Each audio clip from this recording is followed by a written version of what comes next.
pois pode ser que não haja o suficiente para nós e para vocês. Vão comprar o óleo para vocês. E saindo elas para comprar o óleo, chegou o noivo. As virgens que estavam preparadas entraram com ele para o banquete nupcial e a porta foi fechada.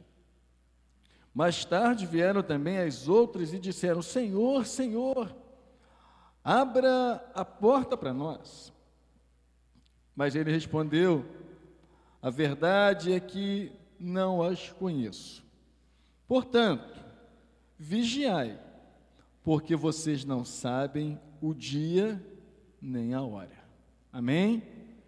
Oremos. Deus e Pai, nós te agradecemos pela sua palavra, porque é ela que nos orienta, ela que nos adverte, ela que nos ensina aquilo que o Senhor deseja nos mostrar e nos alertar.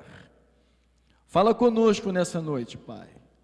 Abre a nossa mente, abre o nosso coração, que nós não venhamos, ó Deus, a nos perder, mas que possamos estar, ó Deus, com a nossa mente cativa à Tua palavra. Fala com cada um de nós precisamos ouvir a Sua voz. Renova nossas forças nessa noite através da Sua palavra. É o que nós te pedimos, ó Deus, em nome de Jesus, e que o povo do Senhor diga amém. Amém.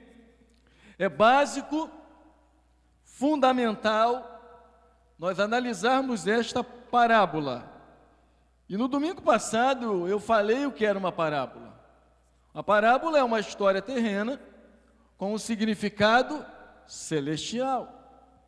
E aqui Jesus mais uma vez fala em parábolas. Haja visto Jesus utilizar esse modelo muitas vezes.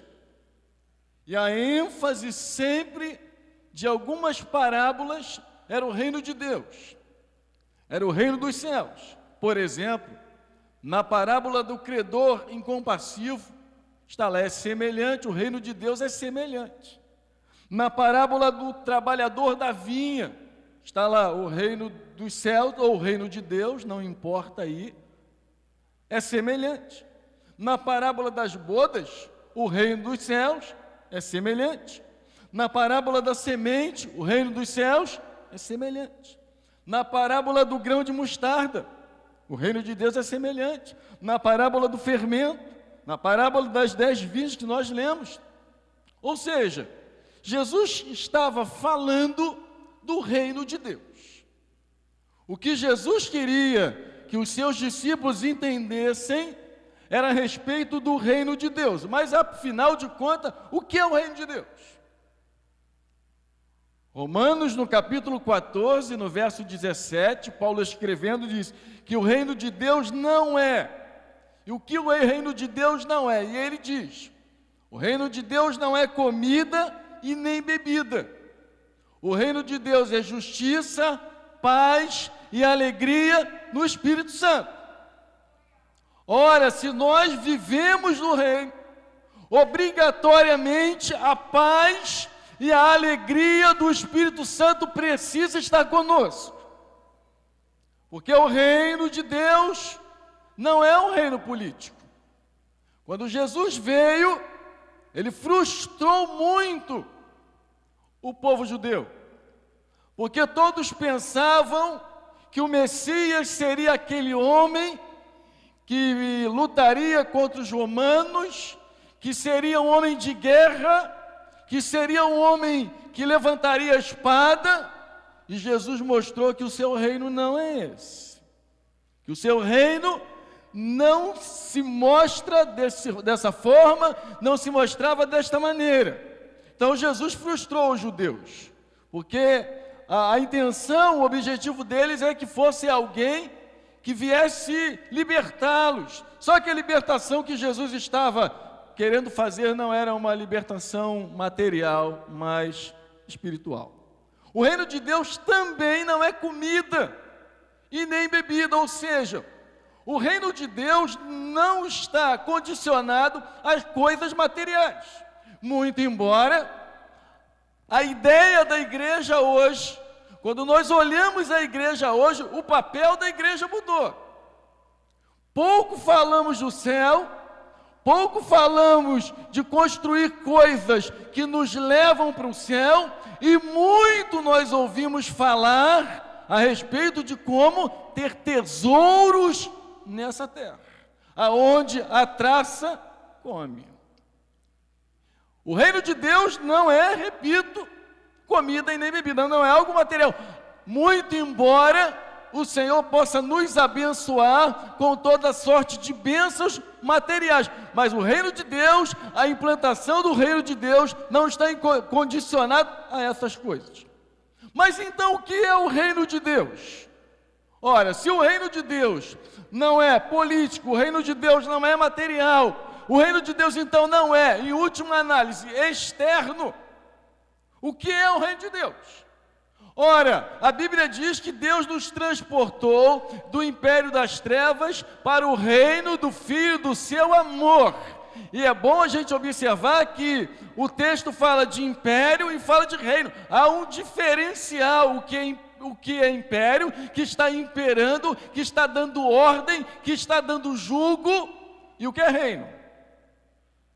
E o reino de Deus, então, não é externo. Nós não servimos a Deus por coisas que Ele pode nos dar, muito embora saibamos que Ele é poderoso para nos dar. Então, o que é o reino de Deus? O reino de Deus, na verdade, é um governo no coração do homem. O reino de Deus tem a intenção, o objetivo de trabalhar dentro de você. Tudo que compõe o reino de Deus precisa compor a sua vida. Tudo que faz parte do reino de Deus precisa fazer parte da sua vida no sentido interior. Muito embora esse texto que nós lemos de Mateus 25 se refira à escatologia, está falando dos acontecimentos do futuro, mas o texto de Mateus 25, muito embora seja ele escatológico, depende de uma vida dentro do reino. Não tem como nós nos encontrarmos com o Senhor, e nós cantamos uma música hoje, tanto de manhã quanto à noite, nós repetimos a música, muito embora as pessoas que estivessem aqui cantando fossem pessoas diferentes, mas nós repetimos a música falando justamente, ora vem Senhor Jesus. Nós precisamos entender que Mateus 6,33 diz assim: buscai em primeiro lugar o seu reino e a sua justiça. Então o reino de Deus é um reino do alto, é um reino que vem do céu, não um reino terreno, não um reino material, não um reino físico. E aí ele diz: as demais coisas vos serão acrescentadas. Quando nós invertemos isso, quando nós fazemos ao contrário do que a Bíblia diz, nós estamos contra aquilo que o Senhor desejou nos ensinar. Ora, se o texto de Mateus, capítulo de número 25, que nós lemos, ele fala de algo escatológico, eu preciso entender também que o reino de Deus, para que eu possa entrar, para que eu possa estar dentro daquilo que Deus estabeleceu, eu preciso nascer de novo. Em João 3, verso 3, o Senhor diz a Nicodemos: se alguém não nascer de novo, não pode ver o reino de Deus. Mas pastor, eu gosto da igreja, eu gosto de assistir o culto, mas você tem que nascer de novo. Porque quem não nascer de novo, quem não nascer da água e do Espírito, não há condições, não pode, não tem como entrar no reino de Deus. Então, se por um lado o reino de Deus nos conduz ao Mateus capítulo 25, escatologicamente, nós não vamos trabalhar em escatologia, mas ele nos mostra que um dia Jesus vem buscar a mim e também a você. Jesus vem buscar a igreja dele, o corpo, os seus servos, a sua noiva. É necessário que para que estejamos dentro de tudo aquilo que ele estabeleceu, nós precisamos estar dentro do reino de Deus. Então, nós podemos notar o seguinte, que o reino escatológico depende de uma vida interior movida pelo Espírito Santo. Eu quero morar com o Senhor, claro, tudo de bom qualquer pessoa quer, qualquer um de nós queremos coisas boas, coisas que nos levem diante de Deus, mas há uma regra, há um caminho, há alguma coisa que nós precisamos fazer. É o que então? Nascer de novo. Quem não nascer de novo não pode ver o reino de Deus. Eu quero ir para o céu. Tem que nascer de novo. Tem que nascer da água e do Espírito. E aí a gente olha a pergunta do Nicodemos e a gente acha um negócio absurdo. É absurdo porque a gente já sabe da resposta. É absurdo porque nós já lemos o texto. Mas se a gente não lesse o texto, a gente talvez pensaríamos igual Nicodemos. Jesus chega para ele e diz assim: você tem que nascer de novo. E a gente diz assim: como é que pode um homem desse, um maioral, um homem conhecedor, um homem ignorante, não entendeu isso? Certamente eu e você também não entenderíamos. Como muitas coisas na Bíblia nós não entendemos, porque nós dependemos da graça do Senhor. Nicodemos responde ao que Jesus fala, como eu e você. O que eu tenho que fazer para nascer de novo?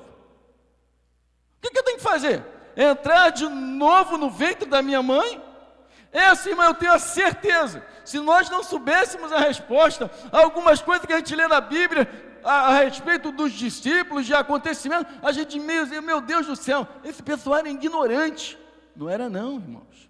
Porque se Deus não nos revelar, nós ficamos sem saber a resposta. E ele disse: o que eu tenho que fazer? Entrar dentro do ventre da minha mãe e nascer de novo. Aí Jesus responde: você tem que nascer da água e do Espírito. O bispo Roberto faz uma citação, é interessante. Ele diz que o reino de Deus e a vontade de Deus são dois lados de uma mesma moeda. Vou repetir: o reino de Deus e a vontade de Deus são dois lados de uma mesma moeda. O que quer dizer isso? Que quem está no reino de Deus cumpre a vontade de Deus. Se eu estou no reino de Deus, então agora eu faço o quê? A vontade de Deus, eu cumpro a vontade de Deus. E aí, nesse texto que nós lemos, há pelo menos duas linhas de pensamento a respeito de Mateus 25, dessa parábola. Quando o Senhor ensina a respeito daquele dia, que ele viria, que o noivo viria. E a primeira interpretação é que Israel rejeitou o noivo, Israel não se preparou para receber o noivo. Essa é a primeira interpretação. A segunda interpretação desse texto é o que mais nós nos abraçamos e agarramos, porque nós acreditamos que ela fala muito mais da vinda de Jesus. A segunda interpretação, a segunda linha de interpretação, fala que é a preparação da igreja para a volta de Cristo, um acontecimento universal. E os acontecimentos estão aí para qualquer pessoa ver. Os acontecimentos estão surgindo. Pai contra filho, terremotos, guerras, rumores de guerra, eles estão aí. Como disse um pastor bem antigo, se você colocar a Bíblia do lado e você colocar o jornal do outro, você vai perceber, você tem que ficar de olho bem aberto, você tem que despertar e levar uma vida de comunhão com Deus muito mais séria, porque os acontecimentos, eles estão a cada dia mostrando a volta de Jesus Cristo. Jesus Cristo está voltando, e isso não é história da carochinha, isso não é brincadeira. Deus não gastou o seu tempo para nos advertir. Isso não é uma história, Jesus está voltando. Desde o tempo da minha avó, desde o tempo do meu avô, eu ouço essa história. Eu também, mas eu ainda continuo acreditando que Jesus virá, porque se Ele não vier, eu vou com Ele primeiro. Tem duas opções: se Ele não vier antes de eu morrer, eu vou primeiro diante dEle, mas Ele virá. Então nós precisamos entender o seguinte: qual é o nosso papel no reino de Deus? Como devemos tratar o reino de Deus? Como nós devemos agir no reino de Deus? Já que esse texto, para nós, indica a vinda do Senhor, indica a vinda de Jesus. É uma vinda inesperada. A Bíblia diz que o Senhor vem como o ladrão. Eu me lembro da minha avó, que a minha avó dizia assim. Minha avó era da Assembleia de Deus, ela dizia: Marcos, eu não gosto desse texto. Eu não gosto desse texto porque o texto diz que Jesus vem como ladrão. Eu falo: não, vó, vem como ladrão porque vai vir num dia quando ninguém espera. Você espera o ladrão? Claro que não. Você não fica esperando o ladrão. Um dia ele vai aparecer lá em casa, um dia ele vai bater lá na minha casa, um dia ele vai... Não, você não espera. Ou seja, é algo que acontece inesperadamente, sem que você perceba. Mas olhe, nós não podemos cair no mesmo erro que os judeus caíram, porque quando Jesus veio, Isaías já tinha profetizado há 700 anos. Eles sabiam que o Messias um dia iria vir, mas eles não despertaram para isso. Não diferente de nós. Quantas pessoas vivendo uma vida de qualquer jeito, de qualquer forma, de qualquer maneira, sem a preocupação de que Jesus um dia virá.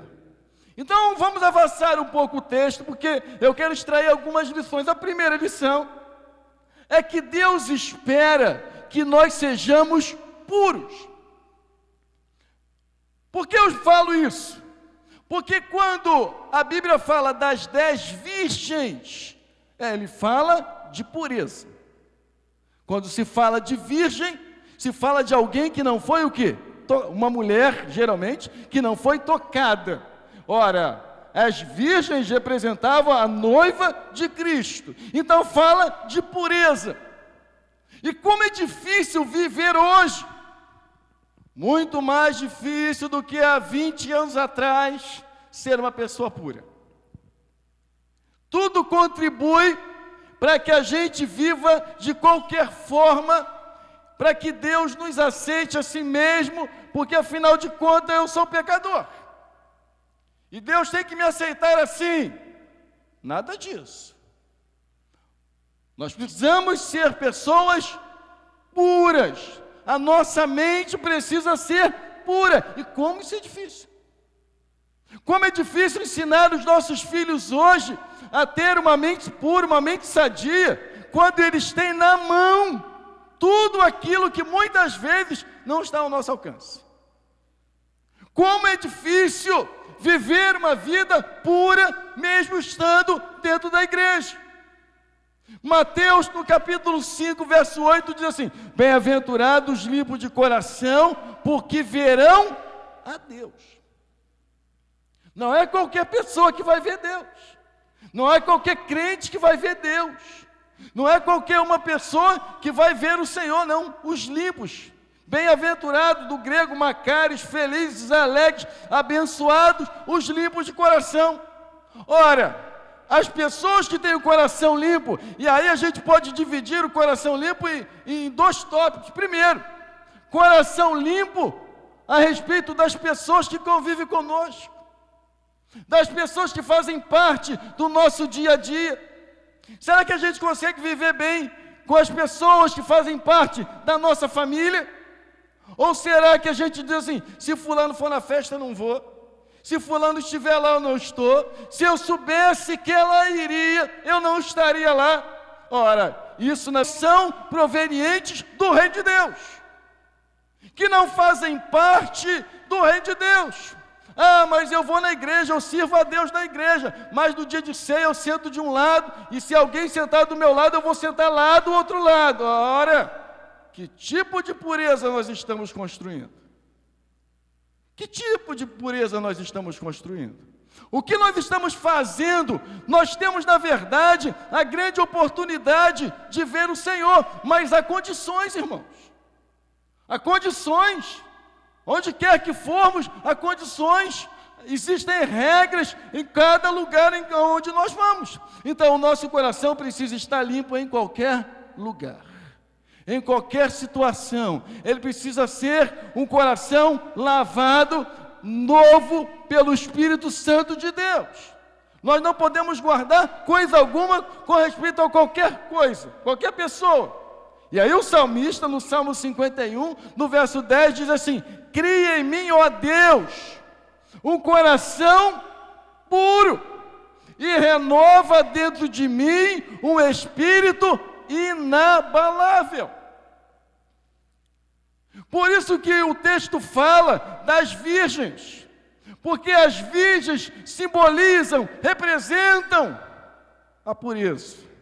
E o nosso coração, então, precisa ser um coração lavado. O nosso coração precisa ser um coração puro. O nosso coração precisa ser um coração agradável a Deus. Se não tivermos um coração limpo, nós precisamos trabalhar para isso. Sabe, a Bíblia é um espelho. Quando você saiu de casa, alguém não se olhou no espelho? Alguém não se olhou? Todo mundo se olhou, né? Até quem tem pouco cabelo se olha. Todo mundo se olha. É impossível. É impossível. E agora os homens estão vaidosos, tão quanto as mulheres, né? Todo mundo se olha no espelho. Eu duvido se qualquer um de nós, os meninos, os rapazes hoje estão tão vaidosos. Qualquer pessoa se olha no espelho. Qualquer pessoa se vê no espelho. A Bíblia é esse espelho que você precisa se ver. Quando você olha no espelho, você não olha a sua mulher ou o seu marido. Quando você se olha no espelho, você olha você. Não é assim? Você chega lá no espelho e você olha você. A gravata está torta, o cabelo está despenteado, enfim, você olha você. Essa palavra aqui é o nosso espelho. Quando você olha para ela, quando você bate os seus olhos nela, por isso nós precisamos estudar a palavra, porque aqui está a vontade de Deus. Quando você olha para essa palavra aqui, você começa a encontrar em você os seus defeitos. Você começa a olhar o seu rosto e você começa a perceber alguns defeitos que a maquiagem às vezes disfarça, mas que eles estão lá. Quando você olha para a Bíblia, você começa a entender quem na verdade você é. Você olha para a palavra de Deus e você diz: isso aqui, esse fruto do Espírito não está na minha vida. Esse fruto do Espírito não tem feito parte da minha vida. É como se você se olhasse no espelho e você percebesse as deficiências que existem na sua vida. A segunda característica, a segunda lição desse texto, é que esse texto fala de individualidade. O texto diz que cada uma daquelas virgens saíram com a sua lâmpada ao encontro do noivo. Eu tenho dito isso repetidas vezes. Ninguém salva ninguém, irmãos. Ninguém salva ninguém. O único que nos salva é Jesus Cristo. Nós não podemos estar presos a ninguém, porque a salvação é algo individual. Você não vai salvar o seu marido, você não vai salvar a sua esposa, você não vai salvar o seu filho. Nós, os pastores, se nós pudéssemos salvar a nossa parentela toda. Você tem parente que não tem Jesus no coração? Nós também, pastores, temos. Incrível, né? nós também temos. Pessoas que, se nós pudéssemos salvá-las, certamente nós salvaríamos, mas nós não temos esse poder de salvar, mas temos o poder de orientar o caminho de Jesus Cristo. A individualidade é muito importante na nossa vida. Ninguém é igual a você, só existe você, ninguém é como você. Você tem um DNA, você tem uma diferenciação de uma outra pessoa. Um comentarista chamado Champlin, ele diz que o preparo espiritual é uma questão individual. Vou repetir. O preparo espiritual é uma questão individual. Eu quero ser uma pessoa espiritual, mas vou esperar fulano. Você não tem que esperar por ninguém. Você tem que buscar a Deus, você tem que se envolver com Deus, você tem que procurar o Senhor, e você tem que a cada dia buscar a sua presença. As 10 virgens, elas se dividem em 2 grupos. Um grupo é o grupo das nécias, e o outro grupo é o grupo das prudentes. E não existe um terceiro grupo. Não existe um outro grupo. Ou você está inserido no grupo das nécias, ou você está inserido no grupo das prudentes. Não há um terceiro grupo. Não há outra alternativa. Não há uma outra forma. Não há um outro meio. Ou você é uma pessoa que está ciente dos acontecimentos, e aí você é prudente, ou você não é. A nécia tem uma característica.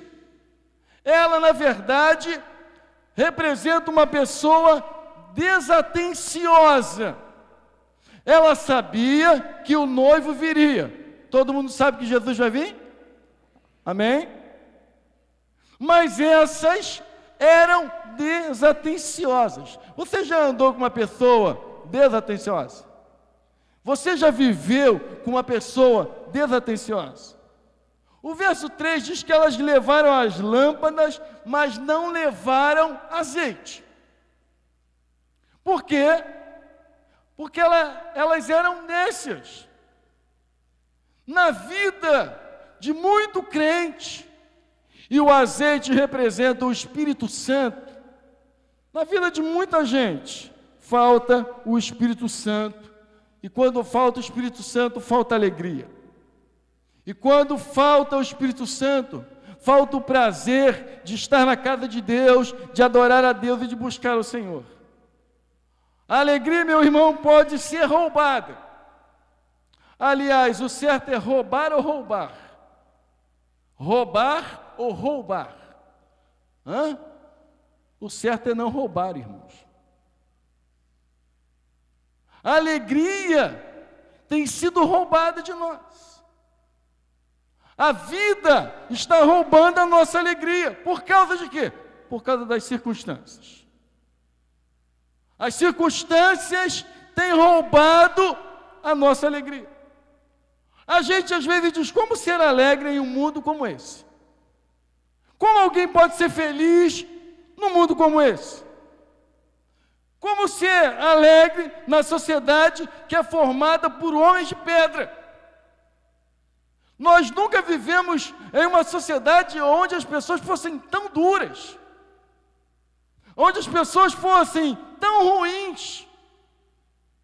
Talvez essa geração que nós estamos vivendo é uma geração de gente muito dura, de pessoas que não são flexíveis, de pessoas que não são maleáveis. As coisas nos nossos dias acontecem à luz do dia. Eu não vou sair de noite porque a noite é perigoso. Bobagem. De dia também é perigoso. 6 horas da manhã é perigoso. 7 horas da manhã no ponto é perigoso. Eu tenho um tio que trabalha numa empresa de ônibus, ele é motorista, e ele diz que ele sai 3 horas da manhã. E quando ele desce e está tudo escuro, 3 horas da manhã, ele vai pela rua assobiando. E aí, ele, no meio do caminho, encontra outro cara com medo também, ele também assobia, porque um está com medo do outro, um não sabe quem é o outro, e aí um assobia daqui, o outro só subia de lá, porque estão com medo. As coisas acontecem à luz do dia, assaltos, sequestros, estupro. E aí sabe o que está acontecendo com essas coisas que nós estamos vivendo? Isso está apagando, as notícias estão apagando a gente. Nós estamos, às vezes, muito apagados em relação a essas situações. A nossa sociedade é uma sociedade cruel, mas nós temos um Deus que é fiel, irmãos. Como ter alegria num mundo assim? Como ter alegria quando muitas vezes nós não podemos quase que sair de casa? Estamos na igreja, mas às vezes estamos apagados devido às circunstâncias. Estamos na igreja, mas estamos assoberbados de tantas coisas que parece que a gente não flui mais. Parece que aquele amor pela obra de Deus, aquele entusiasmo, aquela garra está se esvaindo, está indo embora, está desaparecendo, porque nós estamos absorvendo as coisas dessa vida. Há um hino que é muito apreciado por muita gente da antiga, talvez dos novos não, mas um hino que foi muito cantado e ouvido por muita gente da igreja antiga, diz assim: se paz a mais doce me deres gozar, se dor a mais forte sofrer, ou seja onde for, tu me fazes saber que feliz com Jesus sempre sou feliz com Jesus, sou feliz com Jesus, meu Senhor. A primeira coisa que você olha é o seguinte: esse hino foi feito por alguém que estava no auge da felicidade. Sou feliz com Jesus. Se paz mais doce deres gozar, se dor mais forte sofrer, ou seja, onde for, tu me fazes saber que feliz com Jesus sempre sou feliz com Jesus. Só que esse hino não foi feito no auge. Esse hino não foi feito num dia onde o autor estava muito feliz, onde o autor estava muito alegre por uma bênção que ele recebeu. Não, esse hino foi feito quando a família de um homem saiu de férias e a sua esposa e suas 2 filhas, no meio de uma viagem, o navio naufragou e ele perdeu suas 2 filhas. A sua esposa se salvou, mas ele perdeu suas 2 filhas. E esse homem vai ao local do naufrágio. E chegando lá no local do naufrágio, com o seu coração dolorido, com o seu coração sangrando, ele consegue fazer um hino como esse que nós cantamos agora. Se paz mais doce deres gozar, se dor mais forte sofrer, ou seja onde for, tu me fazes saber que feliz com Jesus sempre sou feliz com Jesus. Esse homem não tinha motivo nenhum, irmãos, para fazer um hino como esse. Esse homem não tinha motivo nenhum para fazer uma música como essa, mas a felicidade dele estava em Jesus Cristo. Sabe, nós não podemos deixar o azeite, o Espírito Santo faltar na nossa vida em razão das circunstâncias, em razão da dificuldade. Sabe por quê, irmãos? Porque o que Deus tem para nós é maior do que a dificuldade que nós enfrentamos aqui. A gente não para pensar nisso. No Salmo 46, eu vou ler para você, do verso 1 ao 7, diz assim: Deus é o nosso refúgio e fortaleza, socorro bem presente nas tribulações. E aí o salmista diz: portanto não temeremos, ainda que a terra se transtorne e os montes se abalem no seio dos mares, ainda que as águas tumultuem e espumejem, e na sua fúria os montes estremeçam. Há um rio cujas correntes alegram a cidade de Deus, o santuário das moradas do Altíssimo. Ele diz mais: Deus está no meio dela, jamais será abalada, Deus a ajudará desde até amanhã. Brama nações, reino se abala, ele faz ouvir a sua voz e a terra se dissolve. E aí o verso 7 é emblemático, que ele diz: o Senhor dos exércitos está conosco, o Deus de Jacó é o nosso refúgio.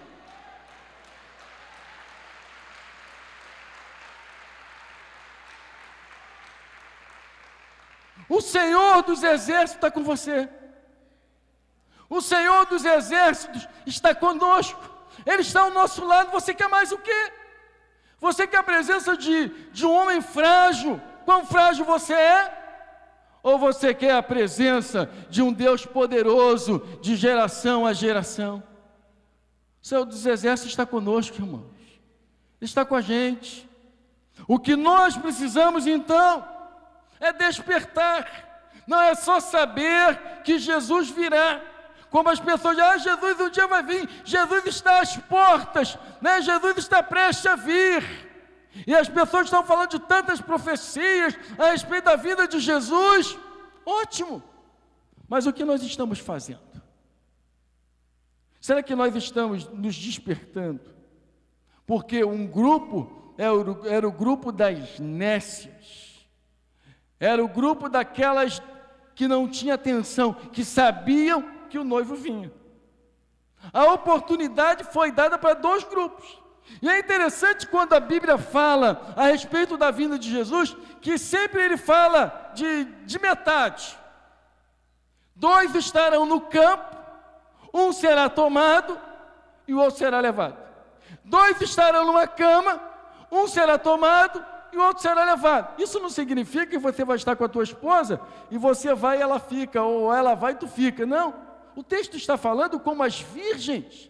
O texto está falando que a metade sempre é prudente e uma outra metade sempre deixa a desejar. A Bíblia está nos alertando que a oportunidade é para todos nós. E eu pergunto: em que grupo você está? Porque o segundo grupo é o grupo das preparadas. Elas estavam atentas. Elas estavam prontas para a hora que o noivo viesse. O texto diz que deu meia-noite e gritaram: vem o noivo. O noivo está vindo, o noivo está chegando. E aí as 10 saíram, só que 5 tinha óleo, tinha azeite. E as outras 5, elas não tinham. Em que grupo você está? A que grupo você pertence? Talvez você não se sente preparado hoje. Talvez você hoje ainda não tenha a esperança de que você pode encontrar com o Senhor. Mas eu quero te dizer o seguinte: o noivo ainda não veio. E se ele ainda não veio, você pode encher a sua lâmpada. O noivo ainda não chegou. Eu não quero que esse texto assuste você, porque muitas vezes esse texto nos levam a um susto. Não, esse texto tem que nos levar a uma meditação. Esse texto tem que nos levar a olhar para dentro de nós e nos perguntar: eu estou no reino de Deus? Eu faço parte do reino de Deus? Jesus ainda não veio, mas ele vai vir. Mas ele ainda não veio. Se ele ainda não veio, há chance para cada um de nós. Se ele ainda não veio, há oportunidade para cada um de nós.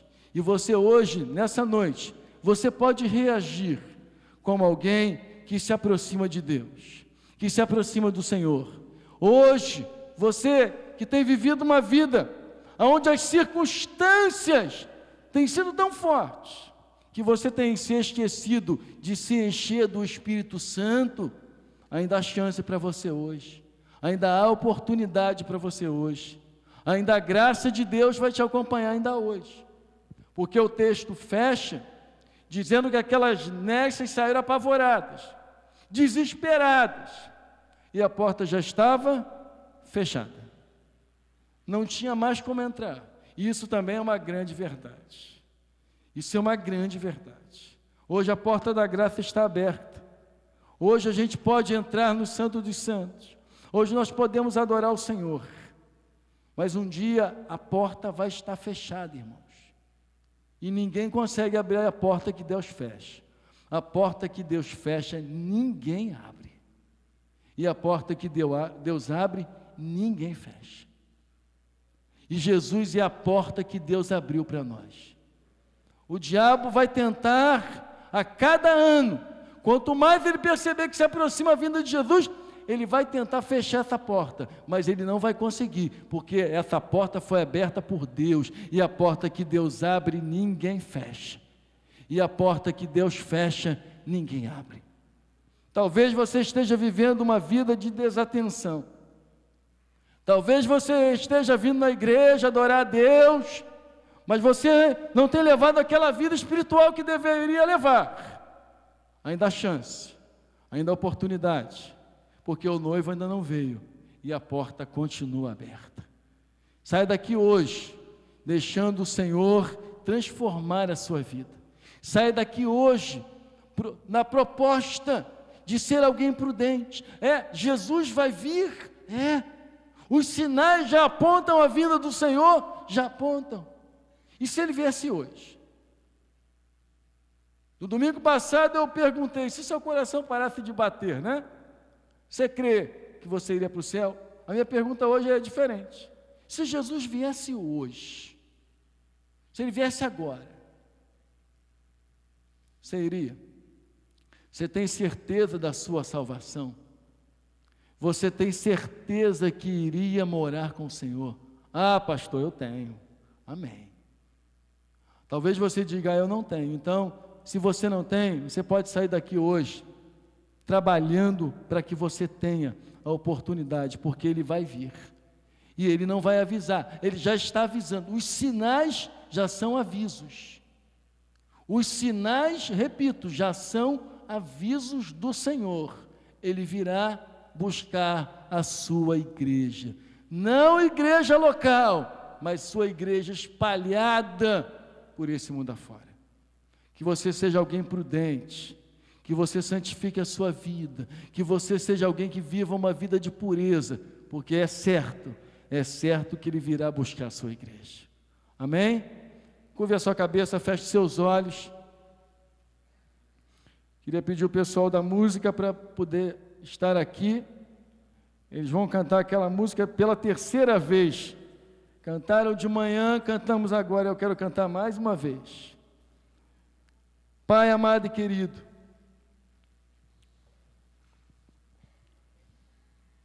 nós sabemos aquilo que o Senhor nos exige, e nós não queremos deixar que as circunstâncias apague, Senhor, a nossa lâmpada. Nós não queremos deixar, ó Senhor, que as dificuldades dessa vida nos faça ser um crente apagado, mas nós queremos estar, Senhor, sempre aceso. Nós queremos estar sempre pronto, porque nós sabemos que o Senhor virá arrebatar o seu povo. E nós queremos fazer parte dessa igreja que vai morar contigo no céu. Os sinais já se mostram, os sinais já estão sinalizando que o Senhor está por vir. A cada ano que passa, a cada dia, a cada acontecimento que nós ficamos sabendo, é um sinal de que o Senhor já está chegando. Pai, nos ajude, porque nós não queremos ficar nessa terra, mas nós queremos morar contigo para todo sempre. Em nome de Jesus, que o povo do Senhor diga amém. Vamos cantar essa música aí, você mesmo.